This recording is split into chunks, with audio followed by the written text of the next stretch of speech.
All right, guys, welcome back to 3-Pound Fishing. Today what we're going to be talking about is all the different crappie movements that we see out there on the lake. I'm going to show you close-ups of it on live scope so you can understand what that crappie is saying to us. So what is the crappie saying to us by their actions on live scope? So you're going to love this episode. It's going to be fantastic because we're going to show you close-up views of what that fish is doing when we are out there catching fish.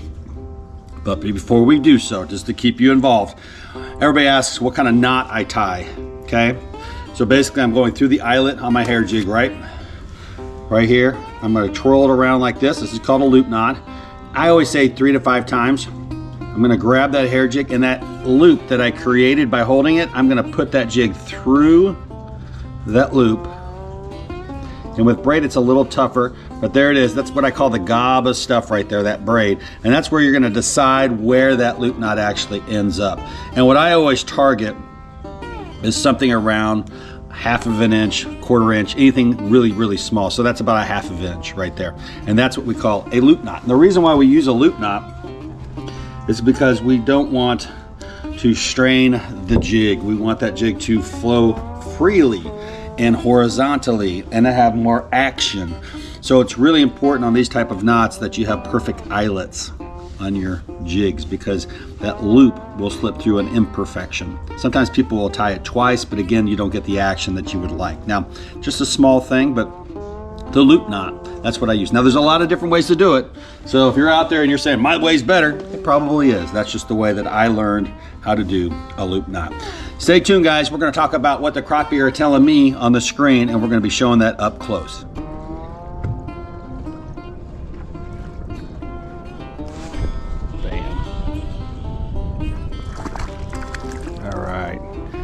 Solid eater.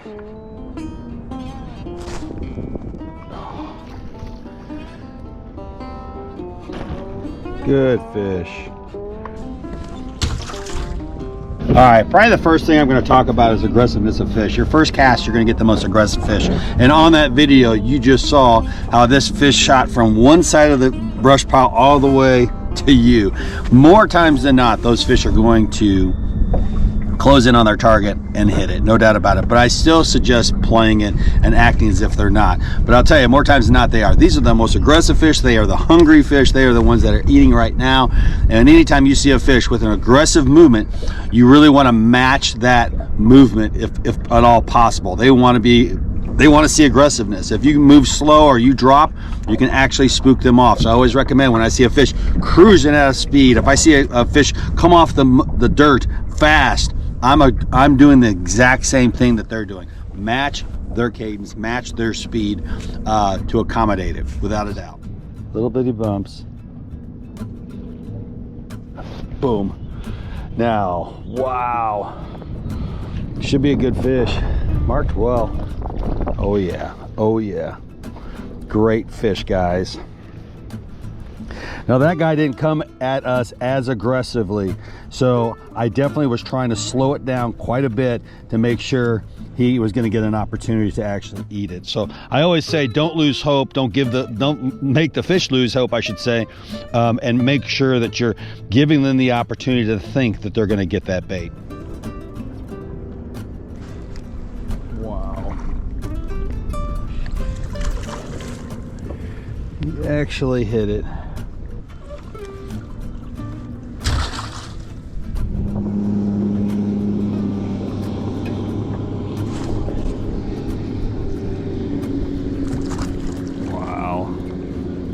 And here's another one that I always see. Obviously, when a crappie noses up like this to a bait, that is their eating position. Their eating position is always going to be vertical. It's not going to be horizontal. So if you see a fish coming at your bait like this, don't get me wrong, they can nip at it and you can catch them. We do it all the time. But more times than not, a fish that is looking at it horizontally is just inspecting it. So I'm always looking to get that fish in this upward position, so it's going upward. And one way of doing that is accelerating your bait, move it up, get them in that position where they want to actually eat it. And so very important when you see it. So when I see that, when I see fish all doing that, I know they're hungry. They're saying to me, hey baby, I'm hungry, here it comes. And you just better prepare your hammer, you better prepare your savage, because you're about to get thumped. So It's a great vertical, especially vertical, but even when you're casting at them, you can look at your fish as they start to go like this. Those are the fish that are most typically going to be biting.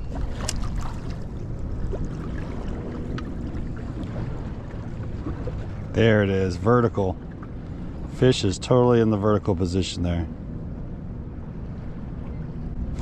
And we got him. Good fish too. Totally went in the vertical position. Good fish.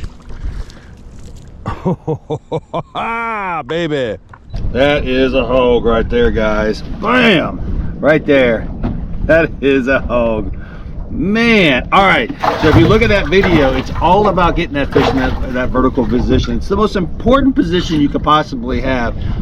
Everything else works great when you've got a finicky bite or you've got a fish in the, and it's a really light bite. Having the hammer, having the striker 10, having the sniping braid, those things are gonna feel out those really sensitive bites. But getting a fish in that absolute vertical position is where you're gonna get him to actually, truly bite. Really give it to you and make you feel it a little bit.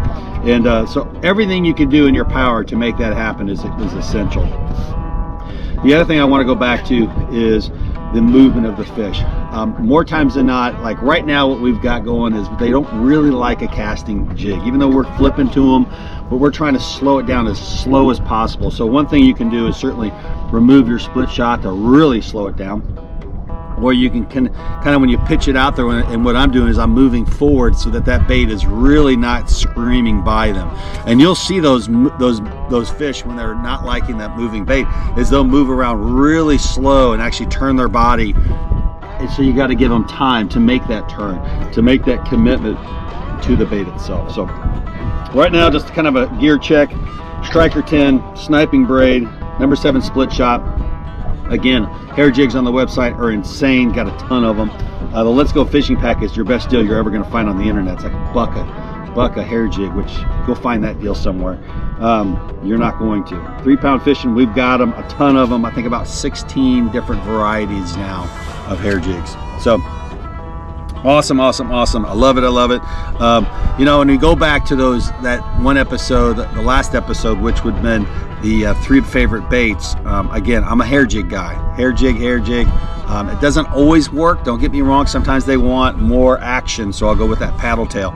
But hair jigs right now are on fire. I'm trying to match his cadence, and we've got one coming from the bottom. He's probably the one that's going to eat. He'll bypass him. There he is.